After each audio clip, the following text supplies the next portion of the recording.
From high drama to hometown glory, the biggest part of the summer hits its peak. This is SummerSlam 1992, Part 2.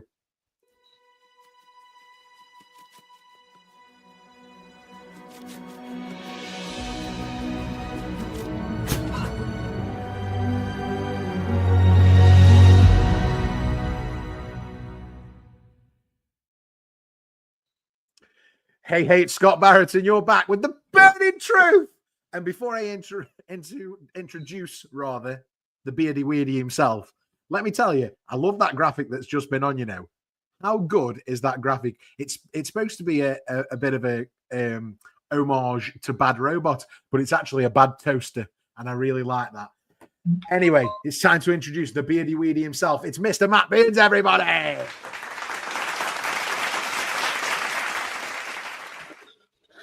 Got that down pat now, haven't I? Yeah, you do not too bad. The applause is in. The applause is in. How are you, Matt? You okay? I was about to do that then. As you doing it?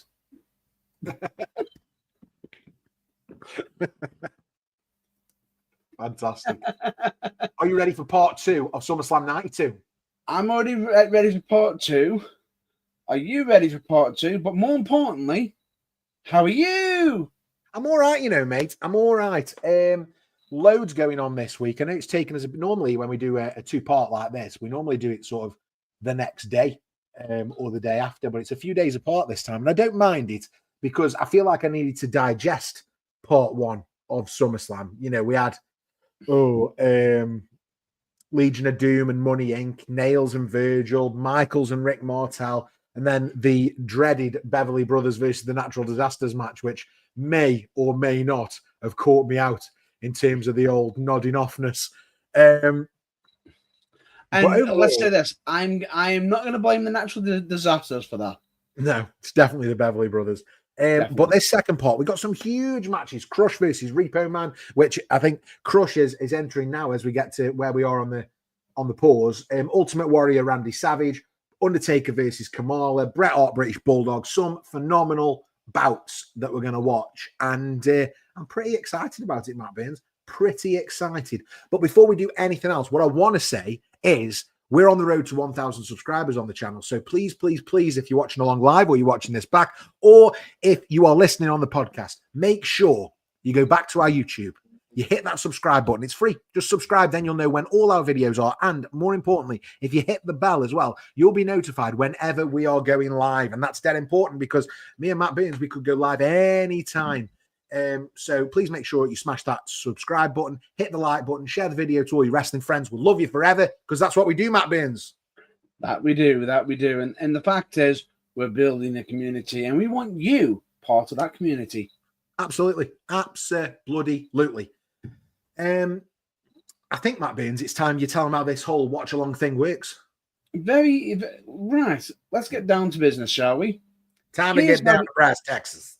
Exactly. Here's how it works.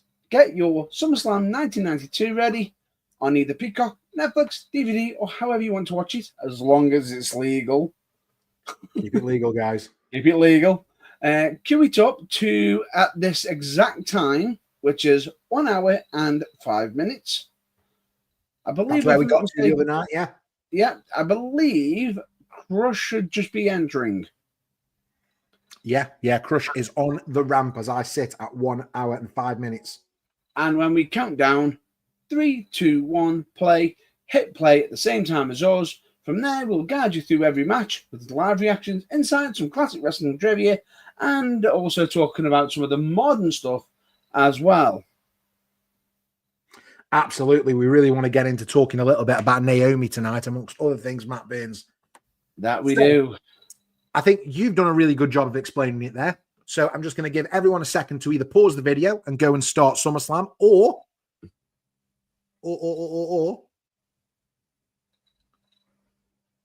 if you're already ready, this is where I go. 3, 2, 1, play.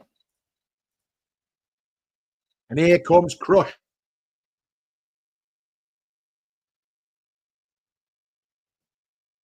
Brilliant. And Crush versus Repo Man, not a match that I'm massively looking forward to here, Matt Burns, but I think it's the necessary evil to get to what's next, which is, I believe, Ultimate Warrior and Randy Savage. If we're following the card, I think that is the case. Yeah, absolutely. Here comes Crush.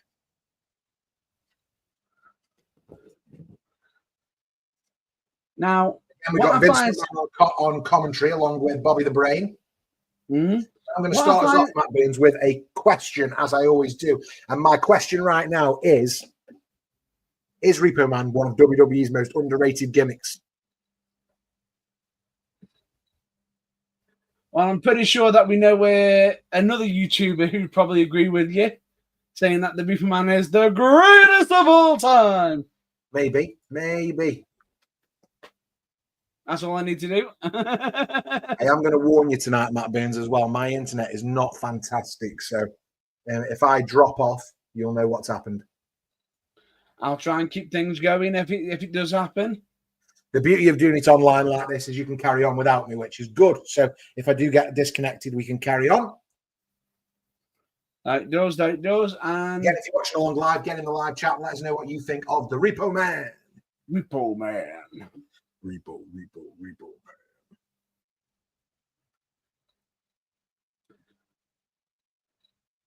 Now, what I find interesting is the fact that the Repo Man, if we are going to go down the gimmick route, or if you don't mention about, if I'm not mistaken, he's one half of a certain team that you're a big fan favorite of. Go on. Here comes the axe. Here comes the smash. Absolutely. Love a bit of demolition.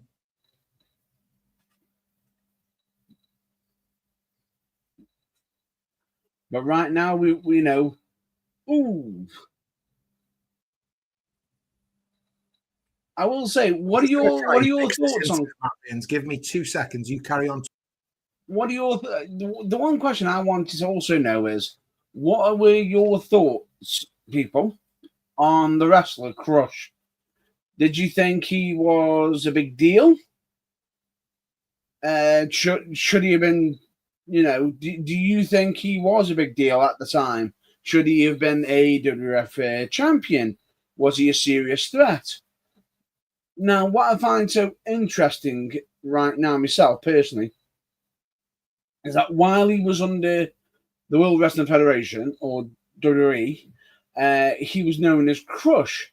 Now, not many really understood that, or really might not put two and two together, that when he went to WCW, he went under his real name of Brian Adams. And he ended up being one half of the tag team Chronic, which not many would, I feel like turning around going, not a lot of people know that. But what I find really interesting is that when he was called Crush, they didn't exactly just say he was Crush. He was Kona Crush. Even though the graphic did actually say his name was Crush. I'm hoping that's a little bit better, Matt Burns. We'll see. I also managed to get myself some cheese circles. I won't say the name, but other brands are available. Other brands are available and in different shapes. I only think you have to say that if you're on BBC, but even so, other TV channels are available. You don't need BBC anyway. You've got us. All you need is SummerSlam 1992 and the Burning Truth. Exactly. Now, I've just been mentioning that the fact that Crush, not many people sometimes haven't put two and two together, that Crush ends up becoming Brian Adams in WCW. Really? One half of Chronic. Oh, of course he was. Didn't even think of that. And even though it's called Crush, you keep saying Crush. The weird thing about it is when he entered, it was mentioned that he was Kona Crush. Right. So it was like, pick a name. Is it Kona Crush? Is it Crush? What is I'm going he? to be honest, Matt Burns. I missed the finish then for your terrible anecdote. So what happened? Cranium Crush. Crush got the win, and he is Mean Gene. Woo!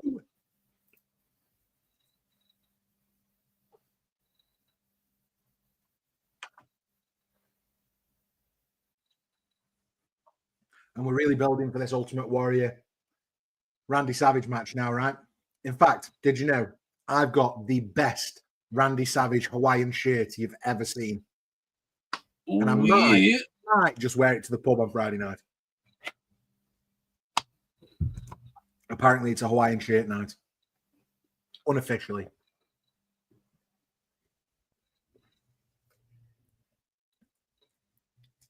Savage versus Warrior. And it's a real mismatch there because one of them is one of the greatest in-ring performers of all time. And the other is the Ultimate Warrior. How did Flair not get a match at this SummerSlam? Matt Burns. How? Unknown. I'd love to know how that happened.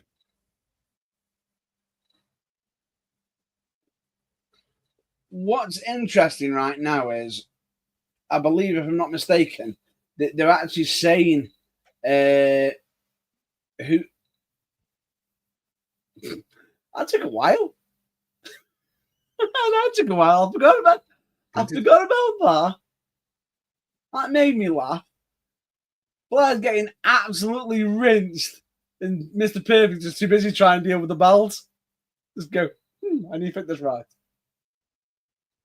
And Flair and Warrior as well. Like Warrior he's like not even 10% the performer that Flair was. Ultimate Warrior, one of the most overrated talents ever in the history of the WWE. Pure heart. I'd put Ultimate Warrior up there with Giant Gonzalez. He was pure heart. Pure heart and energy. But that can only go so far. He wasn't a wordsmith.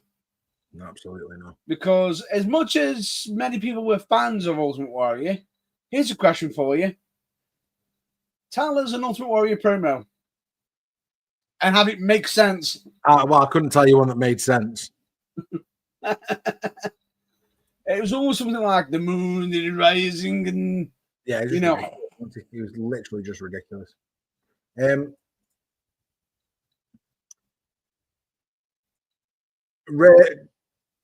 Correct me if I'm wrong here. Carlito won the WWC Puerto Rico title this week. Carlito.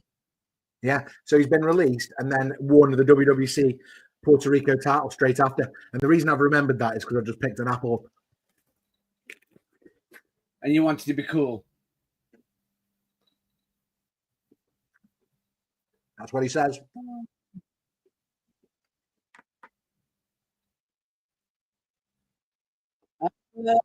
Tell a lie.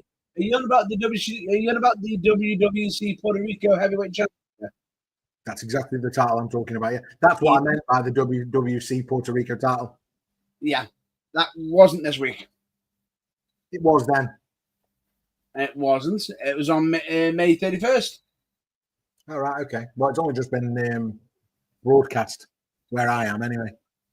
And would you like to know the even sadder part? Yeah. He would hold the title for 28 days and then lost it to somebody else. No, I think he's won it back. I don't think you're right there. I think he's the champion right now. I mean, maybe I'm wrong, but I remember seeing something in the news the last couple of days. Nope, he's had it and he's recently lost it. All right, okay. Well, I stand corrected. What's happening right now, Matt Burns? Talk me through what's happening on the screen. Right now, we have absolute chaos. The Nasty Boys attacking. The Nasty Boys. Warrior, Savage. Flair and Perfect attacking Warrior. It's just absolute chaos. This part of the hype video package. I think this might be. I feel like this is part of the hype package. This is what's happened previously. This is probably previous, yeah. Doesn't look like Wembley, does it? No.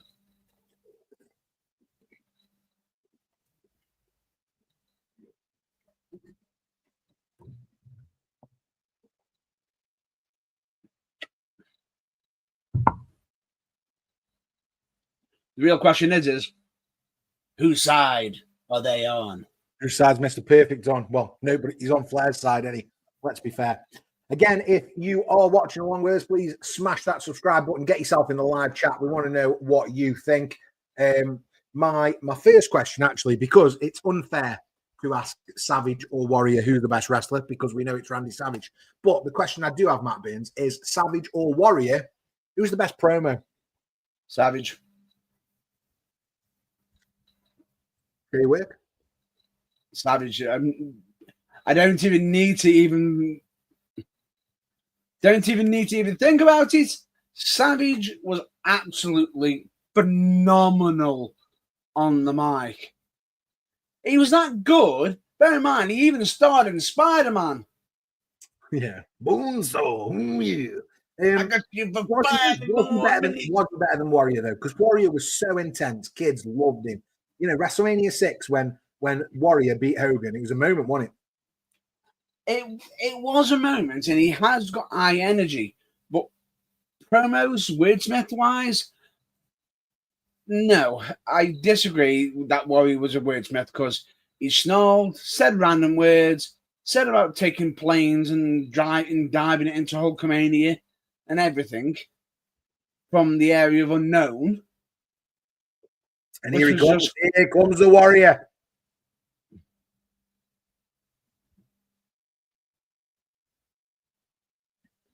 All gas, no brakes. Quite literally. I like Warrior. It was good. I bet that's why he was so happy to be entering him first. He must have loved working Taker. Thing is with Warrior, terrible worker, great character, really good character. The weird thing about it is, and I'm going to say this, is if Ultimate was as good as he is, he would have made it big in WCW. He didn't. He went one feud with Hogan. WCW could never build baby faces, though, could they? And vanished into nothing. WCW could never build baby faces, though, ever. They were always more known for building their heels. Even Sting was a heel. He was an anti-hero. Yeah. WCW could never build heroes, you know. Not to the same level that the WWF could at the time. Hogan, Savage, Warrior. You know, we built some they built some quality baby faces at the time. Yeah. But not only that, they also had some great heels as well. They know how to build a great heel. Have a problem creating heels, though. No, but that's what I'm saying. They knew how to put the spotlight on certain individuals, let them shine in the spotlight and gleam.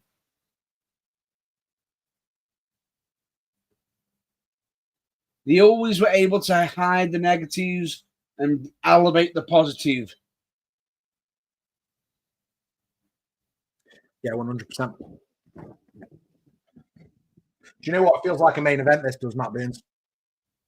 Well, it's for the title. It should do. We're going up.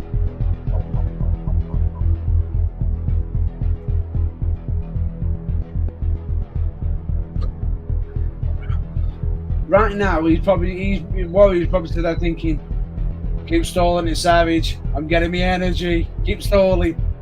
Absolutely. Getting his gas back, any Warrior. So Macho Man Randy Savage versus the Ultimate Warrior for the WWF Championship, SummerSlam 1992. What a moment to be. What a moment to be a wrestling fan, 1992. Right, that's it. We're up. We're up for the main. We're stood up. You got that down to a T as well. Absolutely. Do you know what? As well is I don't know the results of this. Legit. So every near fall is going to be like it happened in real life. Well, it did happen in real life, but you know what I mean. Not going to say a word. Again, if you're watching on live, get yourself in the live chat. Let us know, Savage or Warrior, who had the best promos. Make sure you smash that subscribe button, hit the like button, share with wherever you like your wrestling. If you're watching along live and you've got SummerSlam on, the clock just here is live to where we are. So at 1 hour, 20 minutes, 45, 46, 47 seconds. So you can watch along with us. Bit of alternate commentary from us. And right now we've got Savage and Warrior facing off in the ring. Referee Earl Hebner having a word. Or is that Dave? I never know because they're twins. 92 is a funny time. It's ill. It's ill. Wembley's getting mad for Savage and Warrior.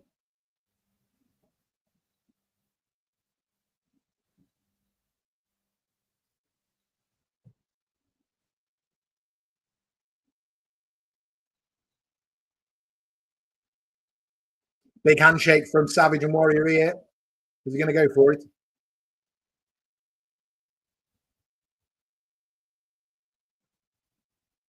Yeah, big handshake before they get started. And here we go. Coats are coming off. Jackets are coming off. Tassels are flaring. Muscles are popping.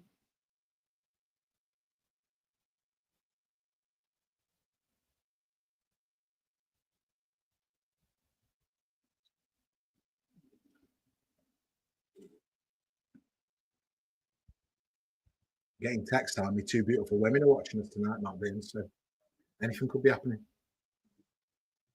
Better show them guns off quick.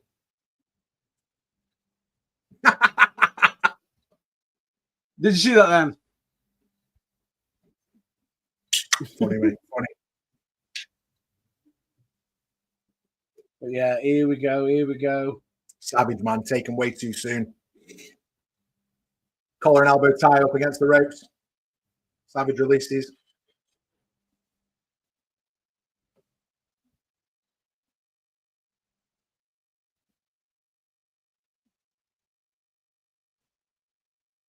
It's all fair. And another tie up this time. Savage being thrown by Warrior. I don't remember Warrior ever wearing a singlet. That's how I know I haven't seen this. I only ever remember him in the trunks.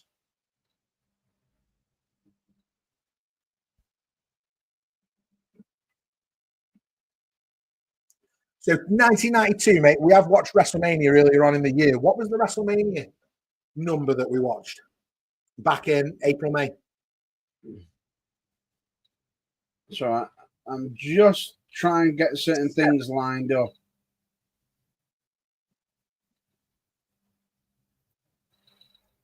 Warrior's got Savage up.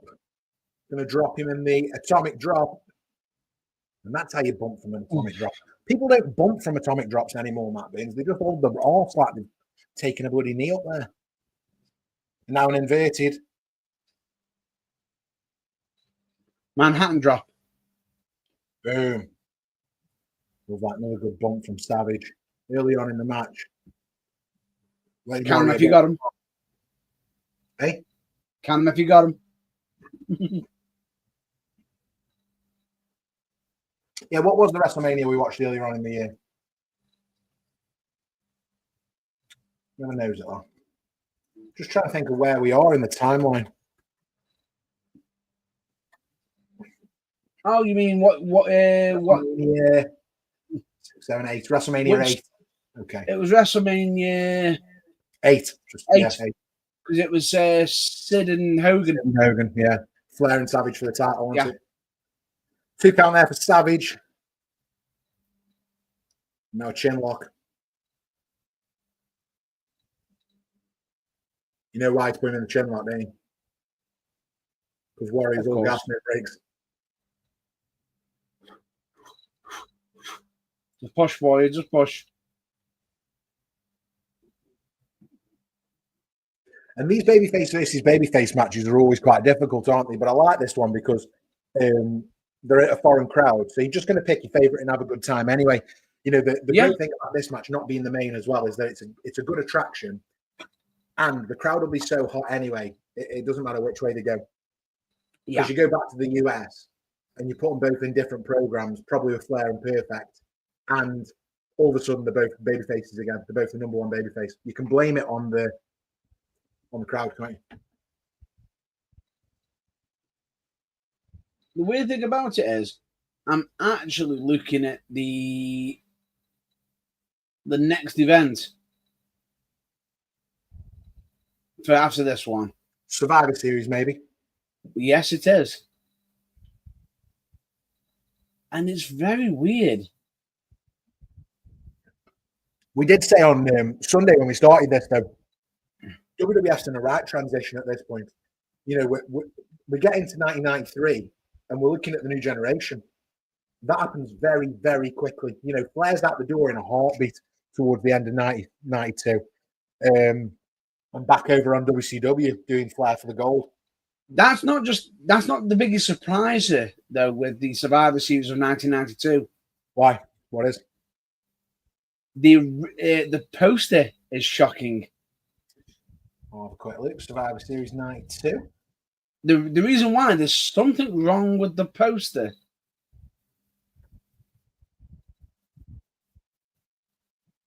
What's wrong with the poster? What did you see on the poster? Ultimate Maniacs versus Flair and Razor Ramon. Didn't happen. Oh right, okay. And it wasn't the main event. I mean, things change, pal. No. This is where card subject to change comes into play. That's it, isn't it? I mean, I can't even see Warrior on the card. He wasn't. Is that where he disappeared? He was a nutter though, wasn't he? Absolute nutter. Savage with the cover. 1, 2, and I've lost my screen. Oh, kick out from Ultimate Warrior. Got Savage going to the top. Yep. Right, I'm back with us, I think. Oh, nicely done there. Axe handle. Ooh. Talk me through where you are, Matt Burns, because I might be just behind you. You know, he was dancing then. Savage is going up for the second one. Oh, he's pointing up. Yeah, I've just seen that. Yeah, we're good. Boom! We're still 6 down. And that's a 2 count. Yeah. Savage going up for a third, it looks like. Third big axe handle. I've seen other wrestlers attempt this macho axe handle before. Have you seen any? Do it in person. And the third one gets caught in a crossbody. The power of the Ultimate Warrior.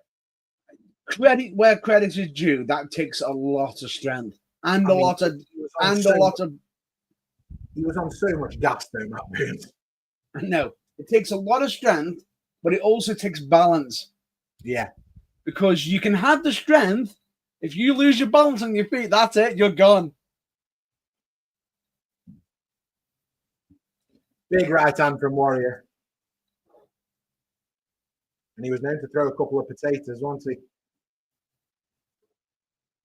he? Here we go. Whips him into the corner. Savage takes a big buckle. And you can hear him in the background. They're still up for this match, aren't they? Absolutely up for it.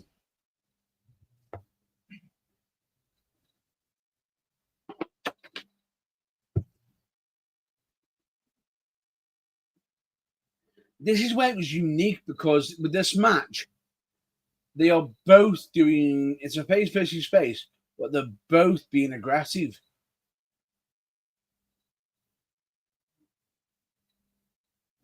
And this is already the longest Ultimate Warrior match I've ever seen.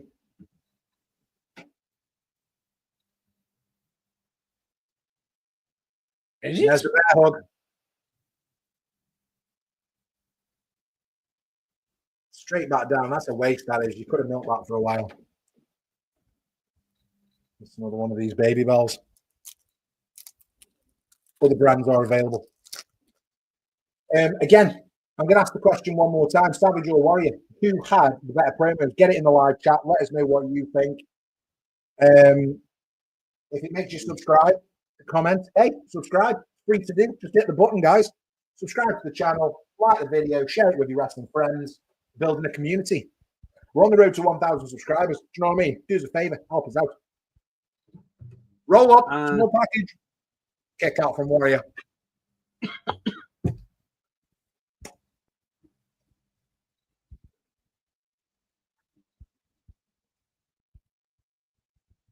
I'm pacing here. I'm actually tense. I don't want Warrior win.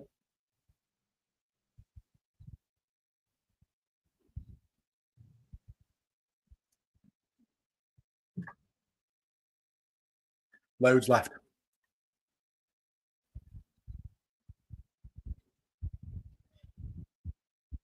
What do you call like a bag of baby bells? Do you call them like it's like a punnet, isn't it? Is that the word? Like you have a punnet of grapes? Do you not think? Because they come in a little bag.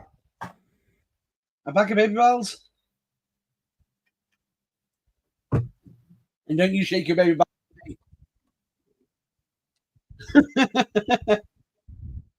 Yeah, I'm sure it's like a punnet of baby bells. I like that. That's what I'm calling it anyway. Like a punnet of grapes.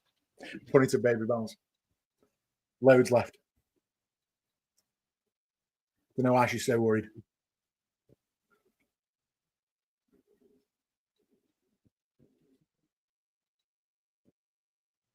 Oh, I'm being told it's a net of baby bells. I'm not sure I agree. I think it's a punnet. It's a what? I'm being told it's a net of baby bells. But I think it's a punnet. No, and that's my auntie. But no, I think it's a punnet. Hey, listen, I don't fall out about it, Matt. Did you just aeroplane me? Yeah, totally aeroplaned you. I tell you what, the sweat is on. I'm gonna have to turn my fan on. Bear with. I'm telling you now, I absolutely love that what you just did. I absolutely love it. Surely you can't be serious. I am serious. And don't call me Shirley. Don't call me Shirley. Brilliant. Here we go. Right. I haven't really got an auntie Annette. That was just a joke. She's just a woman who stands between two goalposts. Annette. Oh, I'm on one. It's this energy drink I've drunk, so I stay awake because I fell asleep last time, didn't I? Beverly Brothers had me snoring. Big kick out there from Randy Savage. I might talking about the match, Matt Burns. I might have to change them to the Sleeper Brothers. Yeah. Again, anyway, if you're watching along live and you want to sync up with us, SummerSlam 92, we are currently 1 hour, 33 minutes and 13, 14, 15 seconds in. Great match right now because you got Savage and Ultimate Warrior going back and forth, absolutely brutalizing each other. But on a side note, have you recently been watching the current product of wrestling? Recently? I missed Raw this week, but other than that, I'm up to date. But I do know what's happened, and I'm also really interested in talking about Naomi. But I don't know if you want to talk about something else first. Well, there is 3 things I wanted to cover, and I can guarantee one of them you're not going to like. Go on. Do you want me to get the one that you're not going to like out the way? Yeah, do it. I'm interested. Karrion Kross, gone. I like this. He's gone. Yeah, I like this. I'll tell you why I like it. Because in the last maybe 3-4 weeks, I've started putting him in that Damian Priest category. I've got a thing where I'm just not sure why we like him so much. Do you know what sold it for me? I saw on Cage Match the matches he's had this year, and none of them were any good. However, I did think it will annoy you. You sit there thinking, I thought you were. I bet you sit there thinking, I thought you just remembered to be annoying me. Yeah. However, there is a rumor that there is speculation that this is all a work. Oh, yeah, no. We've just done that with Seth Rollins. I don't want to do any more. It's because of the whole Seth thing has put that doubt in your mind. which makes you wonder if anything can happen, which is interesting. Yeah, brings more products. The thing is, if it isn't, that's fine. Oh, Matt Burns, interruption. Here comes Flair and Mr. Perfect. Whose side is he on? Savage rolled up Warrior, but only a 2 count. And yeah, we've got Flair and Perfect on the way down to the ring. And I'm going to have to say, right now, they're not being fair to Flair because he's not wrestling on this card. Well, it's ridiculous that he isn't. It's utterly ridiculous that he isn't on the card. He's the best worker in the world at this point, right? Ric Flair in 1992 is legitimately the best wrestler in the world, and he's not on the card. It's a farce. He even bought his gear. It's the ultimate professional. Always bring your gear. Always bring your gear. That's how I got my first book in basics all them years ago. Always bring your gear. Oh no, counted. The ultimate splash counted. Savage is down, and here comes the Nature Boy. Woo!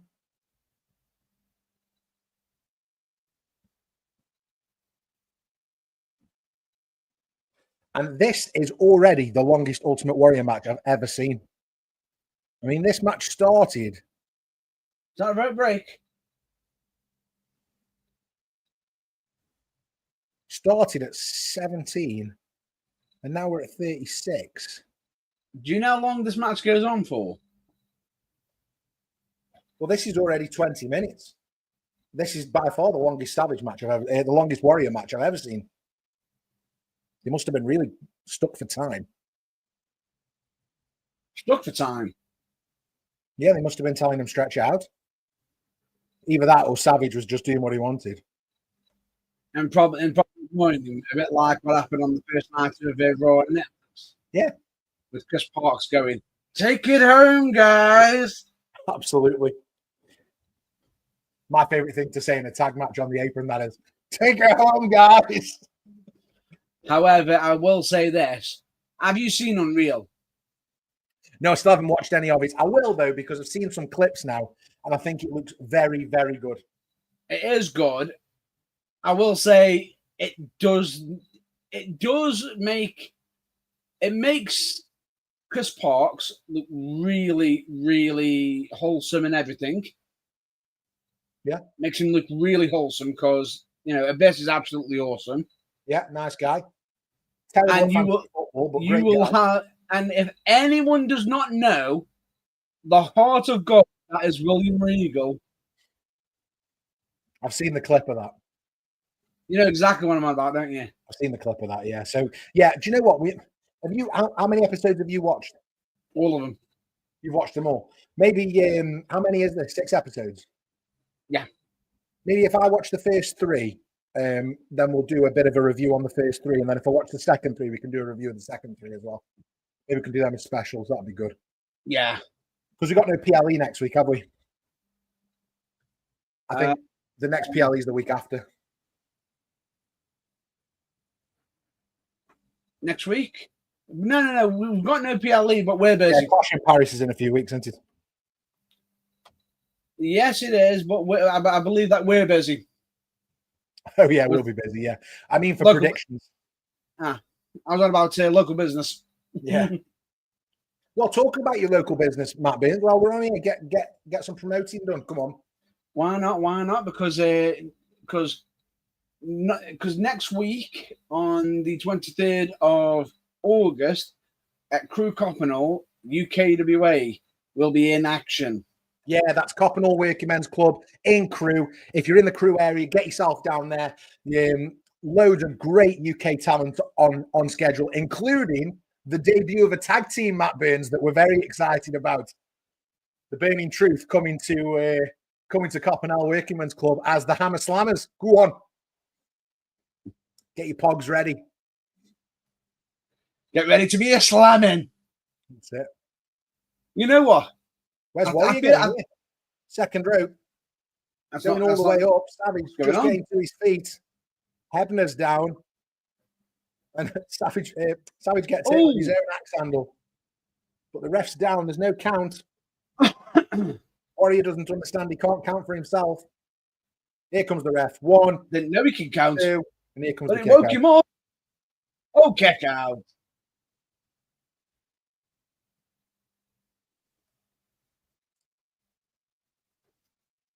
But yeah, we've got that UK away, Summer Night Brawl.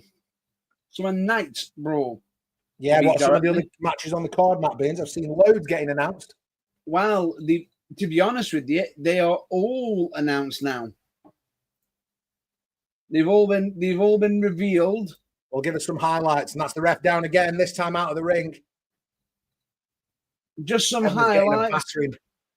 We have got this is not in any particular order. We've got Liam Porter making his actual wrestling debut, even though he has made an appearance. Yeah, Liam Porter. With Stephen Keane in his corner, who is the UK British Trials champion, going against Angus James. Angus James that I've legitimately known for 30 years. Yeah, well, I know I don't look old enough, but I've known Angus James for 30 years. He definitely doesn't look old enough. He got me out a bit of a jam at the last show. He absolutely did. He sort of got me out of a bit of a jam. Oh, and he decks the Warrior. Warrior's down, got it with those brass knucks from Flair. As Savage gets the ref up and chucks him back in. Yeah, got you out of a bit of a pickle, didn't he, at the last one, Angus James? Yeah. So great that he's getting himself a singles match for you. Yeah, we've also got a unique match because we've got match day Kieran McQueen against Rocky Underwood, who's making his debut, and this is Golden Boot against the Golden Knockout. Because one's into football, the other one's into boxing. Fantastic. We've also got, as we've said, the Hammer Slammers on. Who are the Hammer Slammers? And who are the Hammer Slammers, Matt Baines? Talk us through it. Of course, against the Spiel, which straight away, yes, it's it's a German word. Yeah. It's a German word. International flair, that match. Yeah. Now, the weird thing about it is... Warrior kicked out. Savage didn't get the 3. That's going to be a heavy... That is going to be a hitting tag team match. To cut it straight there. We've got the Summer Nights Brawls match, which will be pitting... the Dirty Face Angel Mickey Rowley against the Snake Prince Scott Wenlock. Them two of them for Mickey Rowley on this channel. Oh yeah, and I will say this to you: it's personal between them two, and I believe a statement's been made that's going to be revealed soon from Scott Wenlock. Good stuff. And I will make sure you're following the UKWA, the UK Wrestling Alliance, on all the socials. We've also got UK Tag Team Championship match with the Midnight Suns challenging the Elite Express for the gold. Oh, I like when there's an Express in a tag team name, Matt Baines. Reminds me of the early 90s. Of course. Express. I think if you put Express on the end of a tag team name, it makes them ultimately better. That's why I think we should be the Hammer Slammers Express. We'll think about it.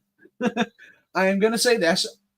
We said earlier, cards subject to change can come into effect at any time. Of course it can. Originally, the main event was scheduled to be the UKWA the UKWA Championship on the line. Luke Basham defending his championship against Mr. No Mercy, Chase Alcala.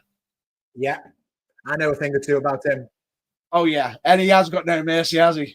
Absolutely not. However, an incident has almost occurred where there was almost a bit of a 2-on-1 brawl with Chase Alcala and Stephen Keane almost trying to gang up on Luke Basham. However, the scarred heartbreaker Regan, who knows a thing about tag teams because his former tag team partner was viciously beaten and ended up having to leave wrestling from being viciously attacked, and he doesn't want to see that happening to a fellow champion, a fellow colleague in Luke Basham. So he stepped up to the plate and sort of just goes, hang on, what's going on? And let's say this, UK away board of directors just stepped in, just went, no. They almost had the feel of Teddy Long in them. They went, no, we're not having this. Let's make it a tag team match, players. Absolutely. And we just had Flair hit the Warrior in the back with a chair. Savage went for the cover, only got a 2 count out of it. But, I mean, Savage now locked eyes with Flair and Perfect, and these two are having a huge impact on this match. And I think we're going to start building to the finish now, Matt Beans, if I'm not too mistaken. He knows he's now just figured out he hasn't been doing the damage. No, it hasn't been him. It's been Nate. Oh, and Perfect trips Savage. Oh, what a kick. Ooh. Cheeky that was. If you're watching along live, Savage just threw a kick at Perfect's face and looked nasty. Savage now getting back up. Ooh, yeah. You can't exactly blame him. You know, as much as he's a hero and everything, it's the main championship. Yeah, it's WWE Championship, man. You got to win. So Savage goes up to the top. Incredible balance on the top rope. Doesn't even look difficult for him. Turns round. Oh, goes for Flair, but gets hit with that chair. Right to his knee. And Savage is down now. Now, not only did he fall from the top rope to the outside, but then he also fell down that little stairway up to the ring area. It's only about 2 foot higher, but that will make a difference. It does make a difference, and just even if you landed on the top bit and then fell down to the bottom bit, that can cause a jolt, which can cause more breaks, more damage. And look at this straight away, all over. What we've also just missed is the match is over. Savage has been counted out. And now Flair puts him in the figure 4 leg lock on the outside. And Savage can't go anywhere, trying to break his leg there. Perfect. Smashing him with right hands. And Warrior's still out for the count in the ring. You know, straight away, both of them taking advantage of the good guys here. Listen, and the whole point of this is Flair thinks he still deserves another title shot, so he's trying to take out both the champion and the challenger to kick to the face. Yeah, nasty, wasn't it? That. I think I'm about a second in front of it. Let me just pause and you're about a second. There we go. Right, cool. So, and then here we go. Now we've got Warrior and Flair, and Warrior now chasing. See you later. I mean, I wouldn't want race against the Warrior. While he's throwing the chair as well. I mean, just nothing because if I was a fan right now, it's like, am I here while he's running with that chair?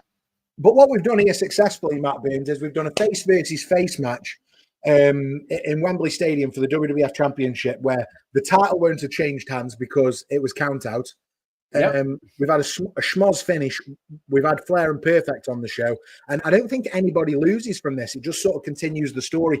Now, had this match been the main event later in the night, this would have been a terrible finish. But for its positioning on the card, for what was at stake, I think it's a good outcome. You couldn't do this every PLE pay-per-view at the time. No, PLE. I'm in the new lingo. I am. But you couldn't do this every pay-per-view, but you can certainly do it at one when it isn't your main event and it's just a one-off. But again, I'll say it, babyface versus babyface match for any title is truly difficult. And anybody that even attempts it deserves mad respect. I think, we've got Warrior, but we've also got one of the best wrestlers who ever lived in the ring with Randy Savage. So what I find, and I've got a question for you right now. And I know this is using wrestling terms right now. What I'm about to, yeah. I mean, if you're watching this podcast, Matt Beans, then you should be into your wrestling terms. Yeah. But you've just mentioned a schmoz finish. Schmoz, yeah. Now, here's a question for you. Which one do you prefer? Do you prefer a dusty finish Oh, a smudge finish. I love a dusty finish with a DQ. I love a dusty finish with a DQ. My perfect finish in wrestling, right, at the end of a PLE, legitimately now, and we haven't seen one for years, is the heels come out, right? Maybe friends, etc. Let's use a live example, right? We've got Finn Balor versus Cody Rhodes for the WWE Championship, right? That's the match. Finn Balor's about to lose to Cody. Out comes Dominic Mysterio. He hits Cody with the belt. The ref's already down. And the ref gets up and Finn counts 1, 2, 3. And then the official or another referee or the general manager comes out and says, no, you cheated. This match finishes as a disqualification. So the winner is Cody Rhodes and still champion. That is a perfect thing. Now, it works just as well when it happens for the heels, but that's just an example of, I love that sort of finish. Now, much to your shock, what I'm about to say to you, do you know the two people who might disagree with you? There's one person who used to hate that terminology, but it summarizes the actual finish perfectly. Dusty hated that terminology. Of course he did. Of course he did. However, do you know who disagrees with you? Cody. Of course he does. No. He loves a dusty finish. He loves it. So he agrees. He says, but he loves a smudge finish more. Oh, okay. And if you want to know this, have you ever seen Hot Ones? Yeah. Cody was on there recently. Definitely check it out. Good watch and fair play going through that lineup. No milk. You know what I want after I finish this podcast tonight, Matt Burns? I want a cup of tea. I do. You just said Hot Ones, and that made me think about having a cup of tea. Straight away, look at this. Make me a cup of tea. Look at this. Flair. Woo. Do you know what? It's a shame because if you go back to the Rumble in '92, Flair wins the title and then cuts the greatest promo in history of wrestling with a tear in my eye. And then, I'm not into this, Matt Burns. For me, I think Flair is so good. So good.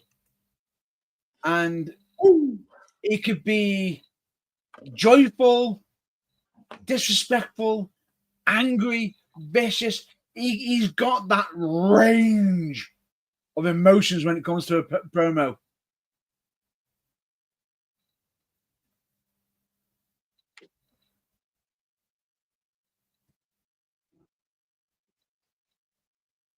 Now, just checking my knowledge notes right now. Do you know what match is next? Do I know what I do? I do because I've got my notes just here. The next match is The Undertaker versus Kamala. And looking forward to that, actually. Looking forward to The Undertaker. Anytime The Undertaker's on. This is about 9 months after his debut, so we've got proper classic, the beginnings of the character The Undertaker here, haven't we? Yeah. He is a pallbearer at this point, though. Yes. And not Brother Love.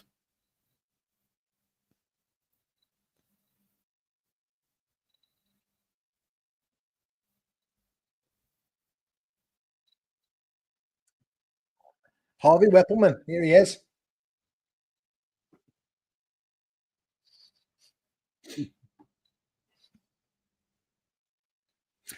Do you know what, Matt Burns? Next week, we've still got to start watching SummerSlam 1999.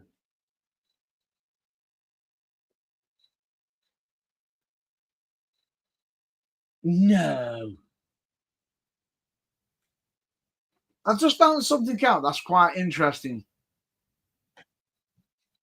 Yeah. Do you know the individual that's with him right now? Yeah. With the mask on? Yeah. Do you know who that is? No. No. No. He's called Kimchi. Yeah, and I know his gimmick name, yeah. Well, you're asking me who it actually is under the mask. I've no idea. If I said his real name, you may or may not get it. But if I said his stage name, you'd be like, no. Go on. Steve Lombardi. Is it the Brooklyn Brawler? Fantastic. Absolutely brilliant. I love that. Here comes Kamala. I'm saying right now, that is my factoid of the day for me. You know what, Matt Burns? Kamala's got no shoes on, and that's just reminded me that it's probably time that we do the top three.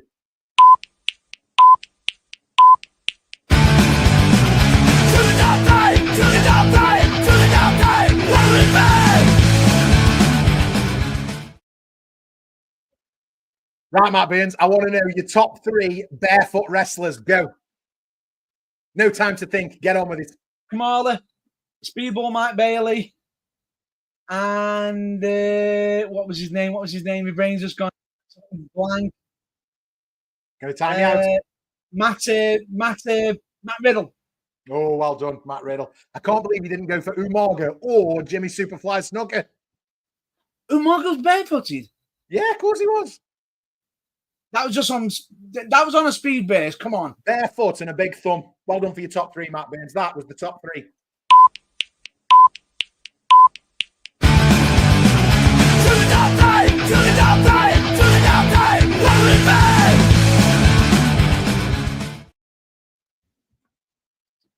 And I'm bringing my desk back down now because it's not the main event anymore. What an entrance from the Undertaker here on the back of this hearse. And what a way to bring the fear. Bring that aura. That aura. I mean, the Undertaker is by far the greatest character in the history of wrestling. You know, there's no absolutely no ifs, no buts, no coconuts. Anyone who disagrees with that are wrong. There's the door. Yeah, you're wrong. Undertaker from Death Valley. 6'11", 6'12", 6'12", 6'11". Do you know what I find so funny? Kamala is a man-eater. Kamala's got a man-eater gimmick, and he's taken on the dead man. Yeah. Yeah, he was a savage, wasn't he? That was his thing. He was like a Hannibal. And what height were you going for Taker? 6'11", 6'10". 6'10". I did say 6'12", but that's just 7 foot. I don't think he's quite that high. 6'10". That was his build height for you.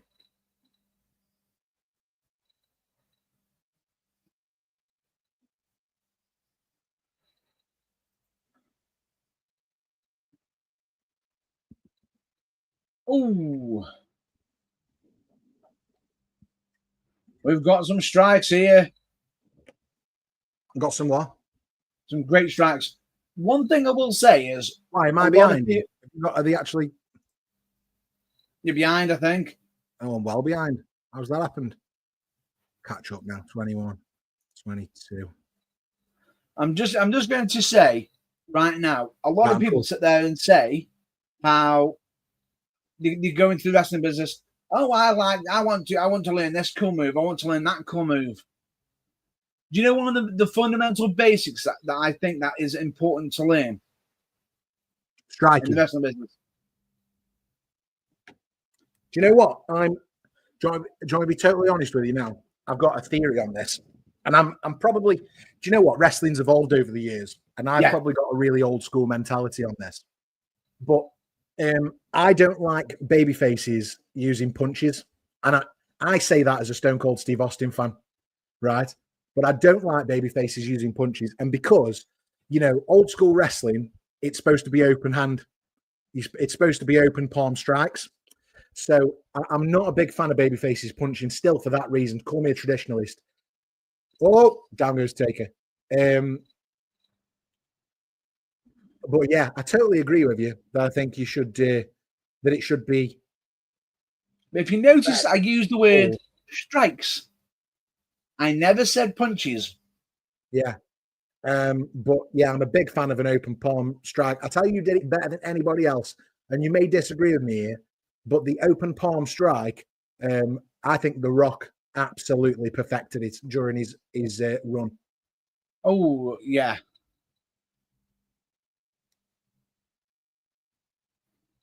The Rock was a really good open palm striker. Kane is another good one. Yeah, they look like punches when the Rock hit them. That's why. And it's just this is just how I feel about baby faces. It's not necessarily how I feel about the villains, the heels. It's just the blue eyes. Right. So we've had a really cool entrance from the Undertaker there, Matt Burns. And I'm interested in what is your favourite Undertaker.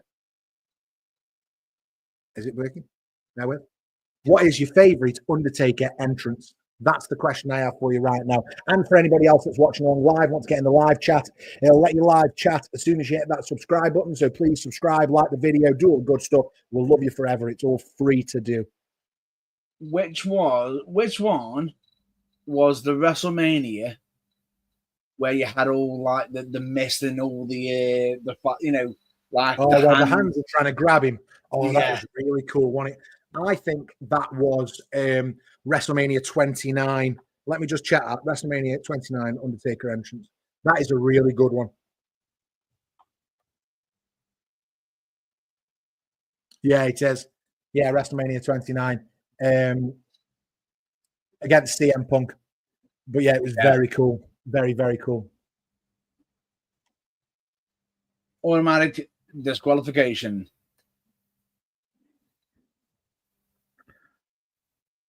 Just going to move on from that, I think. Go back to the Undertaker. Go back. I understand where you're coming from, but let me just point this out. Let's get one thing straight. My money's on him. Yeah, absolutely. So you go WrestleMania 29. I feel a bit embarrassed now, Matt Burns. Why are you embarrassed? Bit embarrassed. I like WrestleMania 20 when he comes back as the dead man.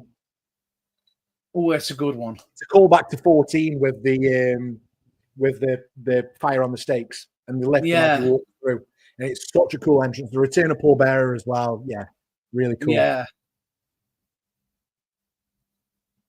But the thing is, both entrances are really good shout-outs, but I'm also interested to find out what other people think. What are their thoughts? What's your favourite old school Undertaker entrance? And just so you know, we are at 2 hours, 2 minutes and 49, 50 seconds. And Kamala's shocked as the Undertaker sits up. And I knew this was going to be my favourite match of the night, I knew it, and it has been so far. I absolutely love the Undertaker. Short, sweet, and straight to business. Absolutely. Nothing. Now, are you ready for this? Do you remember previously when I mentioned that other dark match? Yeah. It happens after this match. So this is the time right now, at some point after this, where they fitted a quick dark match. Imagine it. Oh, right. So I know what this will be. It'll be while I'm sure Roddy Piper does something like some sort of, I can't remember exactly what he's doing, but Roddy Piper has some sort of segment in this that I think they pre-recorded it as well. I think it's something bagpipes related. I've read this before. Ooh, interesting. I think anyway. I might be wrong. So did they build this as a coffin match? What happened to the coffin match? Later. No, it wasn't. Is that the Survivor Series match? Because there's a rematch at Survivor Series, I think. Maybe that's where I'm getting that from. I think they had originally it was body bag. Yeah, I think they did a coffin match at Survivor Series. I think that's where I'm getting it from. Here we go, British Bulldog, Davey Boy Smith. This is why we're all here in Wembley. Davey Boy Smith, Bret Hart, Intercontinental Championship. A true main event. And to answer your theory, to confirm it or deny it, it is confirmed. Is it? Is that what my theory is correct about coffee match? The Survivor Series, is that right? Yeah. Hey, I tell you what, I don't know everything, but I know some stuff. I don't even know you. And because this match is for the Intercontinental Championship, Matt Baines, and we're going to have a bit of time to talk about this, I believe, before the match actually starts. I think there'll be a bit of time. I'm interested in what your thoughts are on who was your favorite Intercontinental Champion of the 90s. If you are watching along live, get yourself in the live chat, let us know your answer. But equally, if you're watching this back, get yourself in the comments below and let us know about all the questions we've asked tonight. Who had better promos, Savage or Warrior? What's the best Undertaker entrance? Is the Repo Man one of the most underrated gimmicks of all time? But right now, who is your favorite Intercontinental Champion of the 90s? And why is it Shawn Michaels? I mean, mine isn't Shawn Michaels, actually. Mine's Double J. But you might have a different answer to me.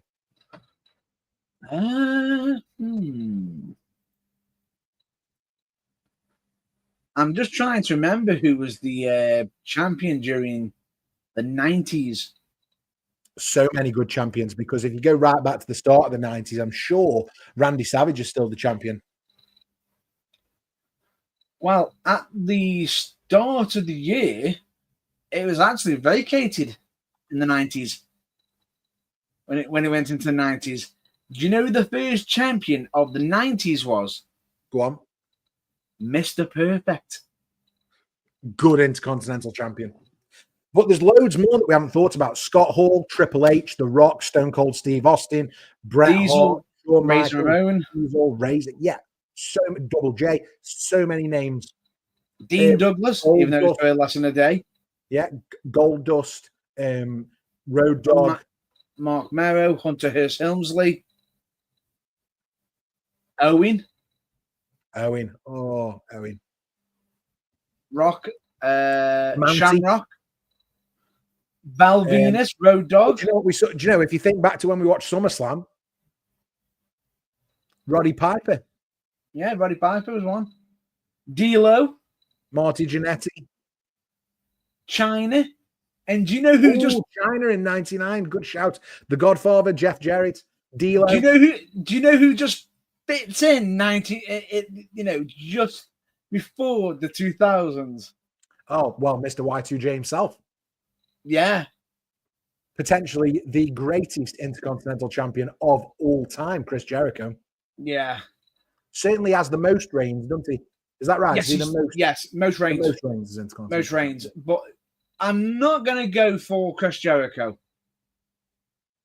For me, I've got to go with who started the 90s.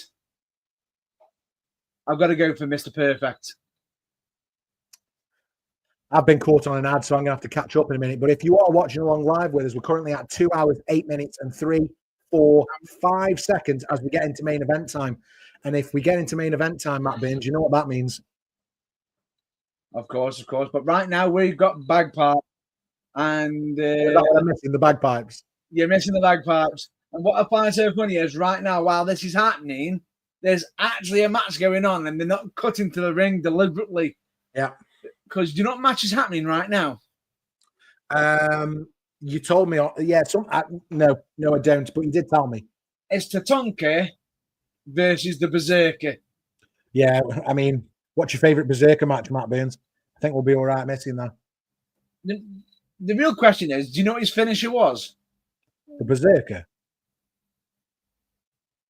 You put me on my misery. Throwing somebody over the top rope. Nice. I mean, if that's your finish, you're going to do really well in a Rumble, aren't you? However, the way he launches him out,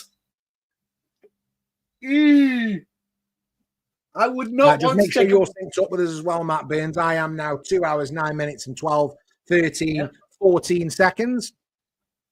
Yep, and we've got Piper, who's literally... He's in. Now, play the bloody bagpipes. Let's just say this. Tatanka wins the match. Berserker loses in about 5 minutes.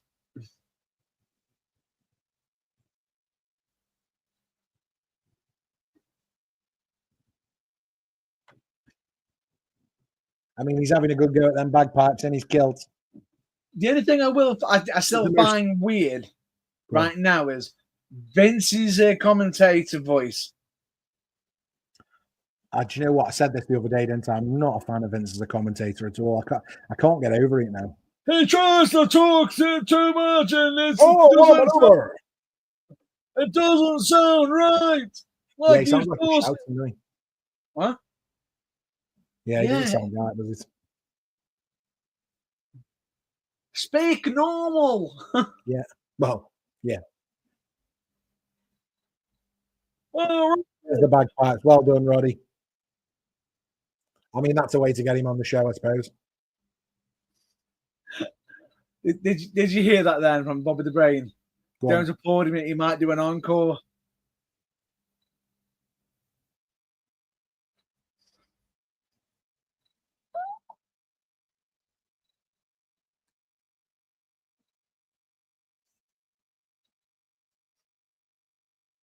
Here's Diana Smith.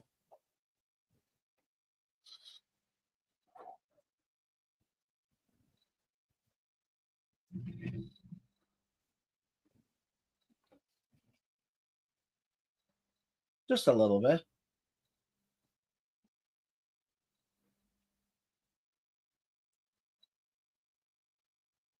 I mean, I can see why they didn't do any more interviews with her. She's got the personality of a custard cream, hasn't she? Not born for the camera, I don't think. No idea what you're on about. It's the best thing. They have a very competitive relationship and will fight to see who is the best. I'm waiting for it to say the next line. It's like somebody's holding the script. Like,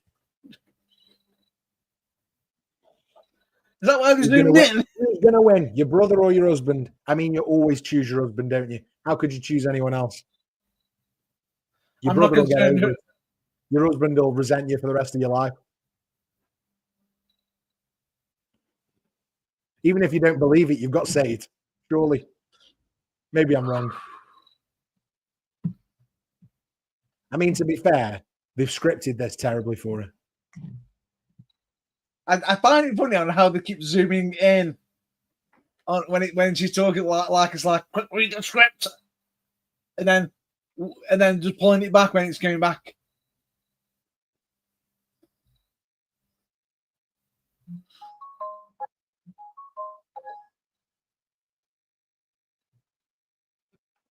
Oh man, just come on, let's just do the match. These guys are still wrestling in the ring. That's what's going on. I mean, that's what they said to her. Stole your words. That's probably why she's giving this robotic speech. Out for him.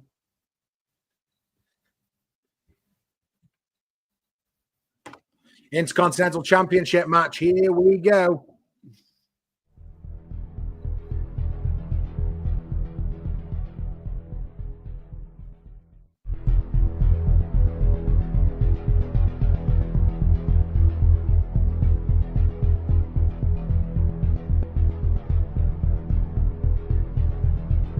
Right, I'm ready. Here we go.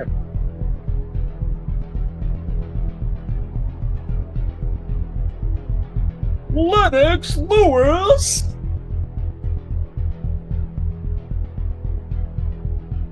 Right, come on, guys, get to the ring. Half an hour left of this show. What a main event this is going to be. And again, Matt Burns, I'm not going to lie, I do not know the result of this match. I know one factoid you may know, or you may have forgotten, like one individual does. This match was all planned out to. There's just one problem. Go on. One of the competitors has completely forgotten the entire match. Really? He's forgotten and then like blanked. He's gone blank. Oh wow, Davey. Well, it won't be Bret, will he? No, Davey gets in the ring when you first lock up.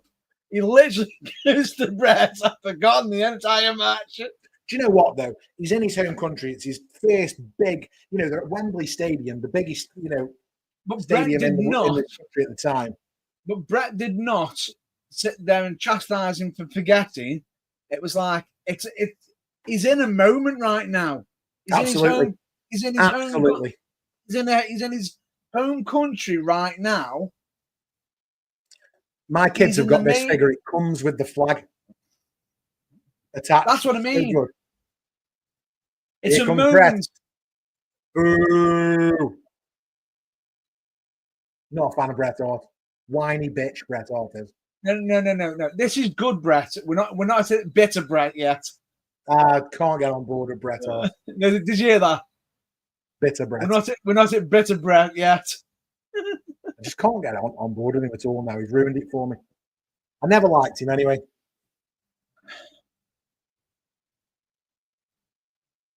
Great wrestler. 1992, Wembley Stadium, biggest event in the UK up to this point. Probably still the biggest event in the UK ever for professional wrestling. AEW can say what they want. This is the one. SummerSlam 92. It's the one everybody thinks back to so fondly. And Diana is cheering her brother on. And husband. Well, is she though? Is she cheering her husband on?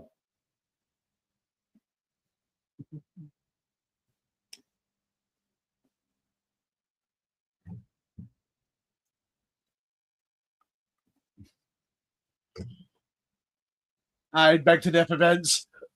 I beg to differ. Did you hear that then? Bret Hart, Intercontinental Championship, main event. The crowd firmly behind the Bulldog. Do you know what just made me laugh? Vince has tried to say that Bret is as popular as British Bulldog in British Bulldog's home country. Get out of it. Get out of here! Bret's only popular in Canada. See? Throw them glasses back at him.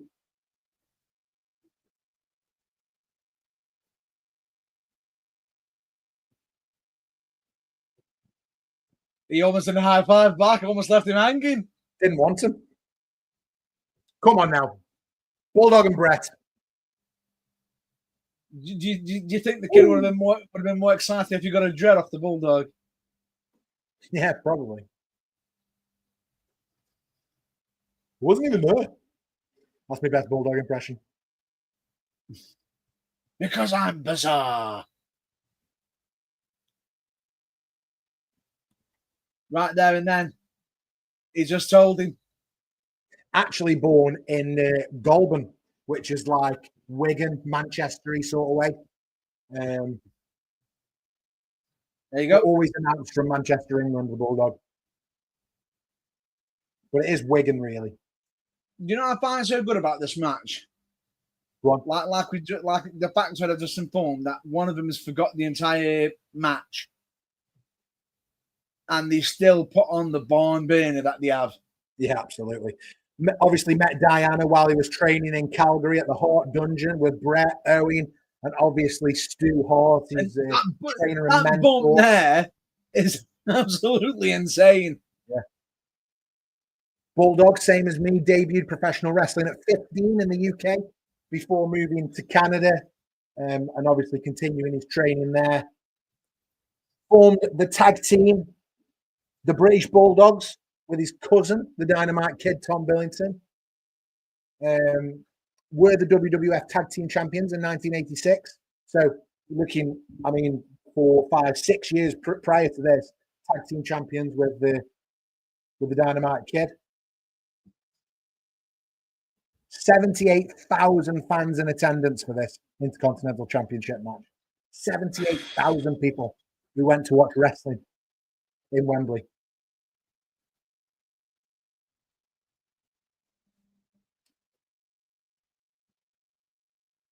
Goes for a press slam. Bret lands on his feet, rolls behind.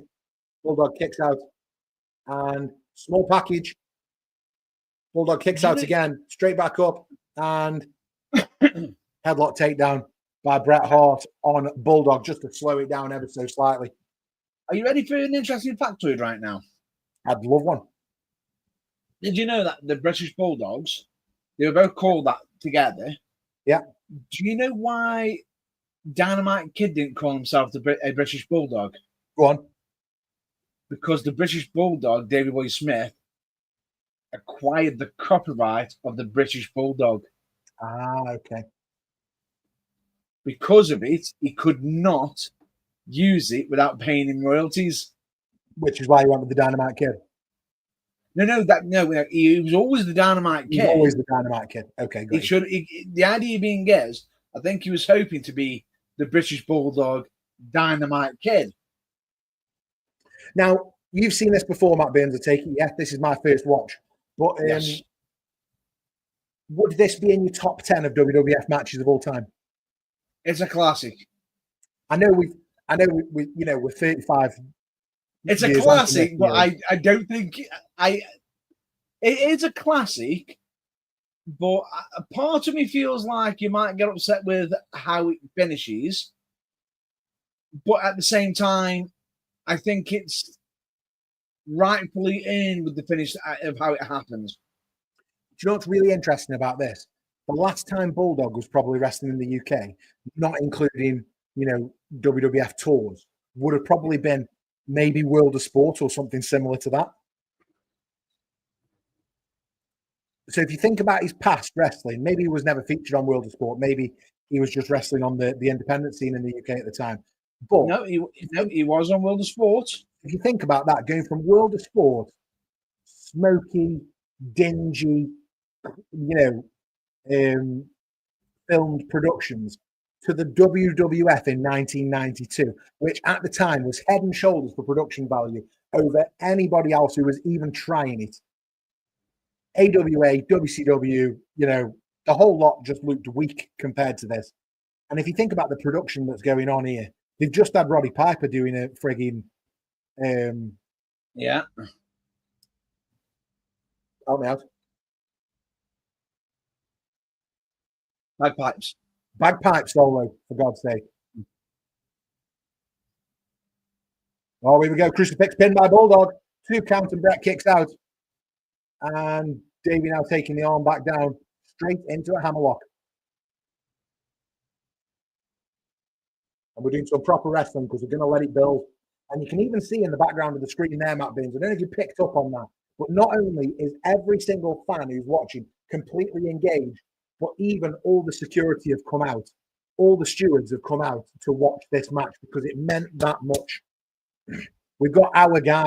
And the only thing I can liken it to is the first Clash at the Castle when we had our guy, Drew McIntyre, taking on Roman Reigns after 800 days as champion. Yeah. And we believed. I was there in Cardiff, but we believed. And that's what's happening here. They believe in the Bulldog.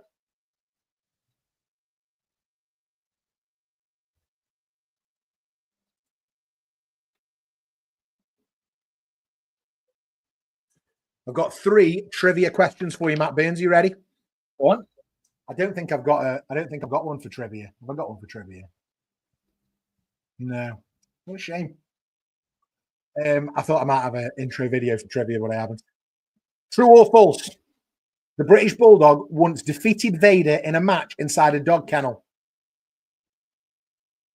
True.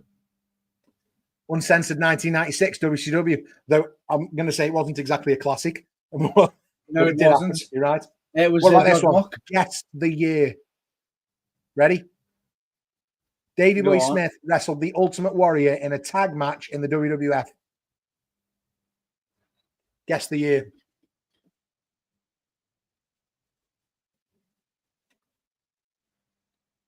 I am going to go 91. 92, part of the Warrior and Bulldog versus Slaughter and the Mountie. And the last trivia question I've got for you, Matt Burns.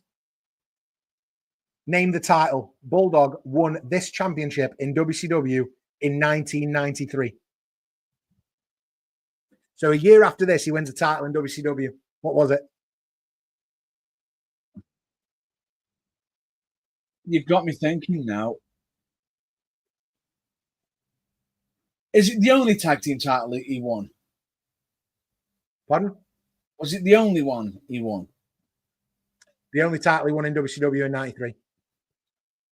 Would it have been the television The television. No, Champ. it was the tag team title he won with Sting. How about that? Sting and Bulldog, tag champs. Oh, went for another crucifix this time. Bret dropped him in the Samoan drop. Ooh. Cover, should have hooked the leg, got a 2 count. And It could be worn. puts him in a sleeper. Bit of wear and tear. But it surprises me that Bulldog left the WWF so soon after this. 93, he's gone. Madness. But then again, not long after this, about November, it was when Warrior went.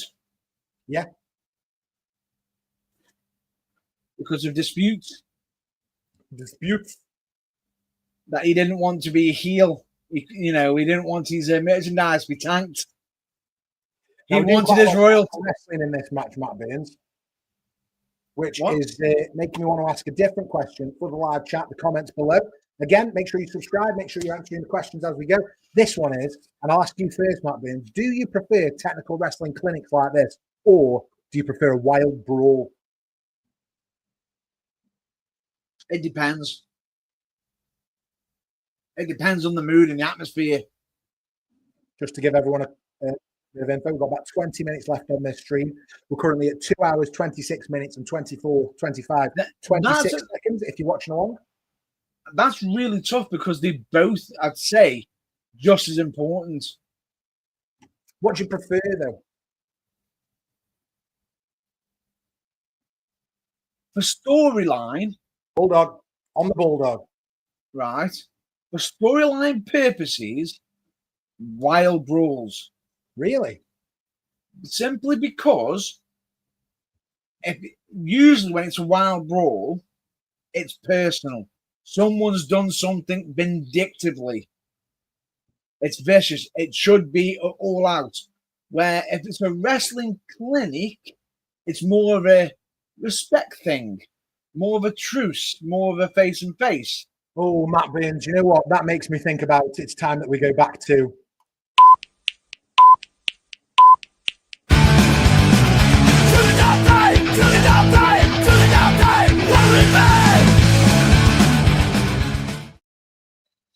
That's right. We're going to do another impromptu top 3. And the reason I want to do this is I'll tell you why I want to do it after. Actually, I'm going to ask you first. Matt Burns, what are your 3 favourite matches off the top of your head right now? So if you had a bit of time, this might be a different 3. But I want you to give me your top 3 right now. Just where your brain is today. Today? Yeah, that doesn't mean you've got to lock them in for the rest of the time. Just right now, that come to your mind, what are your top 3 favourite matches right now? I'm going to have to go the infamous second WrestleMania, well, the rematch of Cody Rhodes against Roman Reigns. Okay. That needs to be on there. The finish was incredible, wasn't it? Fair dues. The whole finishing sequence. I think the first WrestleMania match between Austin and The Rock. Oh, I've convinced him. Can you believe that is now in your top 3? I was totally right, wasn't I? Totally right, but I almost considered the Backlash. Oh, the Backlash is good as well. Yeah. I almost considered the Backlash. Subscribe to the channel, guys. Get subscribed because we've done watch-alongs, not just for the pay-per-views in 92, but we're also doing the pay-per-views in 99 as we go through this year. So, and I'd be hard to remiss to not include Icon versus Icon. Rock Hogan. So we got Rock Hogan. Yep. We got Rock Austin. Yep. What was the other one? Cody and Roman. Cody and Roman. And which of those 3 were technical masterclasses? The top of the top. You just answered your question, haven't you? None of them were technical masterclasses. They were all a bit brawly, weren't they? You wouldn't know what I'm going to say, and I can see the smile on your face about to.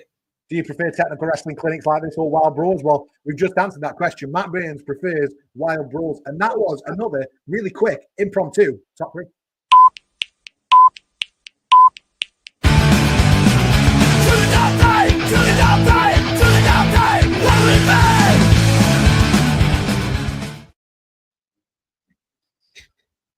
I'm having fun with this tonight. I'm pressing the buttons. If I could just find something to bury alive, you'd be there.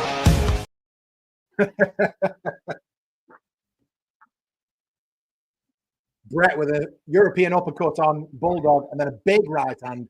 Bret throws really nice punches and then a drop kick. Hits Bulldog right in the Clean. schnauzer. Right on his nose. Clean as well. Yeah, totally clean. Really nice drop kick. One that I would throw. Drop kick that I would throw. Oh, big back body drop to Bulldog. People don't by a leg believe lariat. how height I can get on some of them kicks, you know. So light on my feet. The only thing I will say is, I feel sorry for British Bulldog right now with them dreadlocks. Why? Because how many times someone could literally kneel on your hair, Oh, yeah. put a foot on your hair, and it's peevish. There's nothing worse than when you go for try and get up and someone's standing on your hair. It almost feels like it's scalping you. Talking from experience. Yeah, absolutely. Got about 15 minutes left of this now. If you're watching along or listening along live with us on the podcast, we're at 2 hours, 31 minutes and 20, 21, 22 seconds. Here we go. If you've been with us since the start, thanks for watching along. We've been on the stream for about 90 minutes now, Matt Burns. Really good times. Clean suplex that was. Now, on my reverse for you, do you prefer technical wrestling clinics or wild brawls? If I answered the same question as you did on the top three a few minutes ago, I was just thinking about what matches right now are my favorite. Rock Austin from WrestleMania 15 would be on mine as well, definitely. I would also probably put CM Punk, John Cena, Money in the Bank on there, which is also pretty much a brawl. Starts a bit technical, but it's a brawl by the end. I actually prefer that match to the one they had on Raw the next couple of years later, and I prefer it because the story. The story. The story, the finish, it was excellent, wasn't it? And then if I had to pick a third favorite match right now,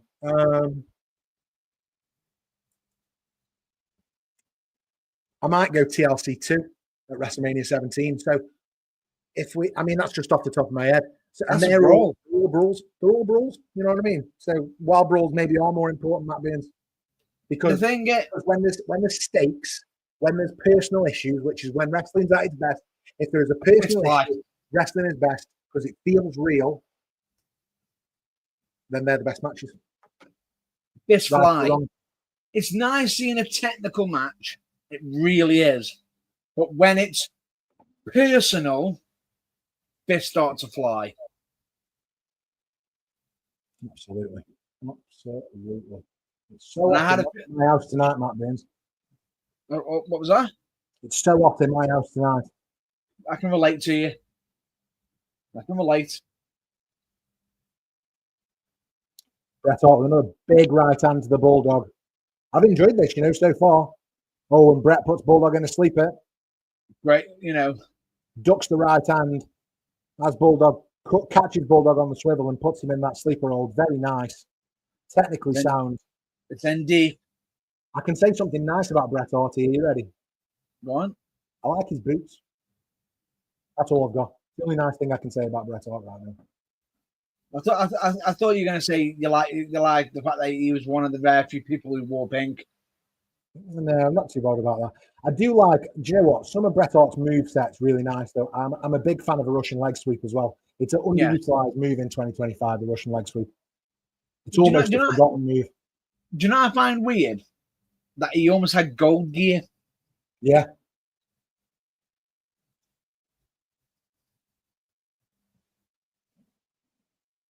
I like that he was the pink and black attack. It stood out, didn't it? It was different. Nobody else was doing it, which is why it's so important. And then Bulldog straight back into that sleeper hole as he came off the ropes. Speaking this of is a classic spot. It's timeless, but it's so effective. Speaking of people wearing pink, recently, Kyle Fletcher started wearing it. Has he? for the simple fact nobody's doing it. Nobody's wearing that colour. Yeah, nobody is doing it. I can't And even it just- think of many of the female rosters that are wearing pink currently. It just coincided with the Owen Hart tournament. They thought, oh, we're going to wear it for the tournament. Nope. He's wearing it. He's sticking to it. Now here we go. We are now deep into a sleeper with Bret Hart. We've got the whole classic arm drop. There's one. Wait, no. There was two actually. Here we go. Got the third. No, he's getting up. Ooh, into the turnbuckle, which is not pretty. Bret straight back onto it, straight in. Straight back. But Bulldog getting up. Straight back into that corner, which that's got to sting. It's going to hurt. You know, potential whiplash, but straight away, brawling. It's an all-out brawl right now. It's going back and forth. Bret Hart goes for Irish whip, reverse, up, go for the big power slam. Oh, just drops him straight onto the ropes. And oh, what an awkward landing for Bret. Woo! If he wanted kids, he ain't having them now. But it was inadvertent. Boom! Deep clothesline from the Bulldog. There's your second. It looks like he's getting the blood flowing. He's going for that third clothesline. Boom! He's going down. He's going 1, 2. No. Kick out. Here we go. He's thinking that gorilla press slam on him deep. No, denies. And I will say, good, clean lateral press there for the pin. Now here we go. We're almost in the final innings of this match. British Bulldog is going for that stalling suplex.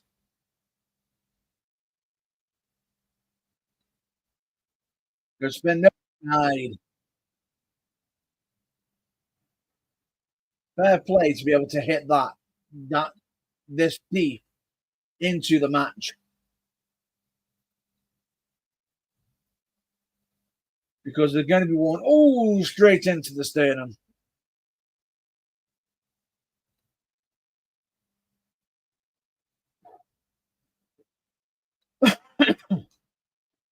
Anyway, you can see frustration setting in on the British Bulldog. He wants this win. The crowd are going nuts. Is he going to go for the power slam on his brother-in-law in his home country? He's got him up. Here we go. It's that power slam. 1, 2, and Bret kicks out at 2. Sorry, I abandoned you there, mate. No. Perfect timing. I got an 8-year-old out of bed. No, it's fine. I'm alive. But, ladies and gentlemen. Oof. I forgot to say, time for the main event. It's time for the main event. Anyway, keep watching. Up over it. No, German. Denied. It's a 2 count.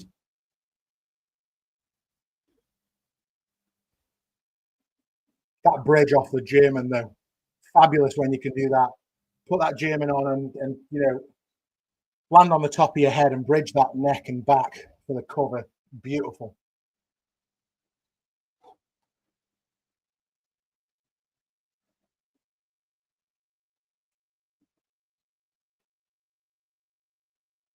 Going for a suplex. No. Gets him up. Oh, that's an awkward landing.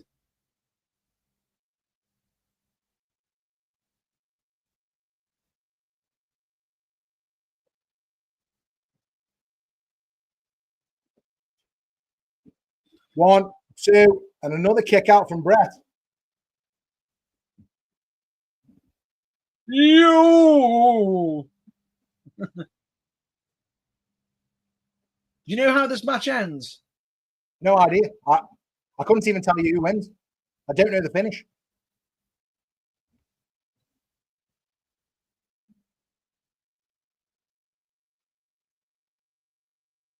Double line, both down.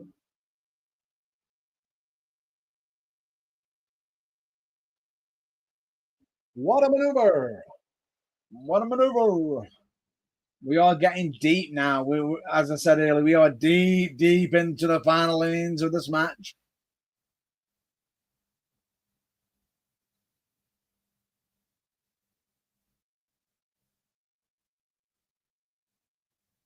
Even if you look, some of Davey Boy's gears even ripping. Yeah, absolutely. Bret's picking him up now in the sharpshooter. Matt Bean's really quick because we haven't got long left on this stream. I sent you a message, in fact. Naomi, injured or pregnant? What do we think? Rumors out there that she's pregnant. Rumors out there that she's injured. Big Jin. We don't know. But he hasn't. He's yeeted. As much as we could speculate and everything, Get the ropes, break the hold. we don't know. We don't know. Because what do we think? I'm not going to speculate because unless we listen, we're not going to deal with rumors. We're not going to deal with hearsay and what might be. Innuendo. Bulldog rolls him up, and that's the win. New champ. Get in. Finish with a roll up. I'm not mad about it. It was a nice finish. He out wrestled him at the end of the day. Yeah, which was the story of the match, right? I don't mind a roll up if it's the right thing. Yeah, he out wrestled him there. It wasn't necessarily a. That was a great match. Roll up. Now, can I say this?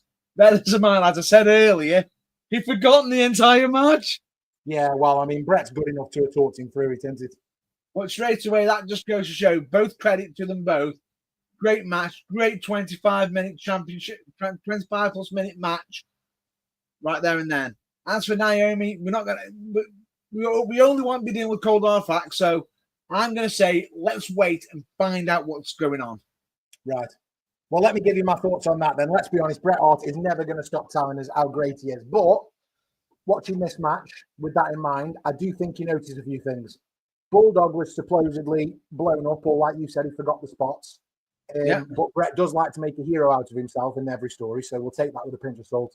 The truth is, the match is remembered because of Davey Boy Smith, not Bret Hart. And that's based on me just watching it. The pop for Bulldog's entrance was massive. And from that moment on, I think the crowd belonged to him through the entire match. You know, Bret got a polite applause, but I think it's fair to say when Vince was saying Bret was as loved as Bulldog in the UK, that was absolute rubbish. I think they were both technically solid, as always. Bret certainly was absolutely solid. But he wrestled this match like he was the star and Bulldog was the supporting act, and I don't think the crowd agreed. Every time Bulldog powered out of a hold or he slammed Bret to the mat, the fans, you could see them off the feet. They were losing their minds. And I think when Bret says that he carried Bulldog through this match because Davey was out of it, I think that's rubbish, because I think the power spots are the ones that everybody remembers. That running power slam that we saw just as I came back to the stream, I think that is the move that this match will always be associated with. And I think probably, although I don't mind the roll-up being the finish, I do think that the power slam should have been the finish based on that. The stalling suplex so late in the match as well.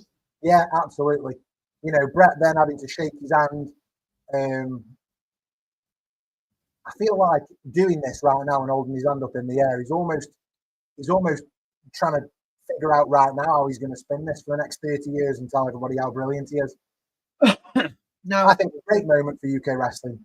Bulldog victory is the right one, but I still don't like Bret Hart.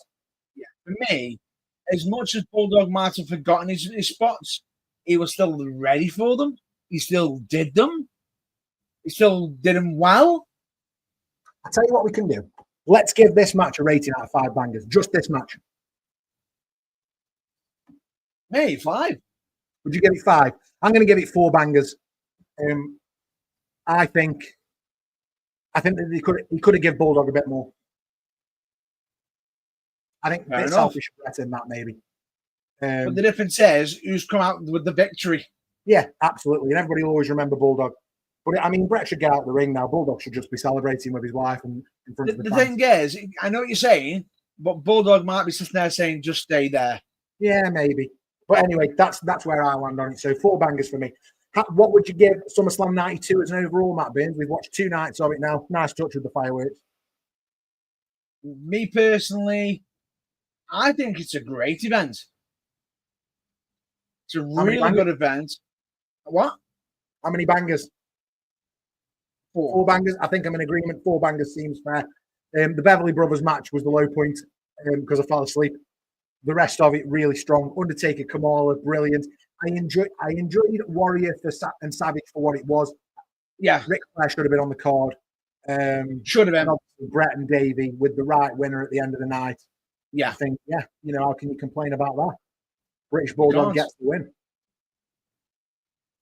Cheerio. And I think it's fair to say, thanks for joining us as we get to the end of this show. Thanks for joining us on this episode of The Burning Truth Live, our SummerSlam 92 watch along. 100%. And what I'm just going to say here, please, most importantly, help us to get to that 1,000 subscribers by checking out our social media, website, and if you're struggling to find us, just look for the championship belt that you're seeing above us and behind me. Above our heads or behind Matt Burns. Absolutely. Yeah. Make sure you subscribe. Type in The Burning Truth, you'll find us, or just go to www.theburningtruthuk.com. And with what? We love it at theburningtruthuk.com. That we do. And on top of that, as we always say, check out your local wrestling. We always say check out your local wrestling, but more importantly, and this is what I'm just going to say, keep the fire burning, keep the passion for wrestling going, and of course, as always, remember DFTBA, which in case if you didn't know what it means, it of course means don't forget to be awesome! Excelsior!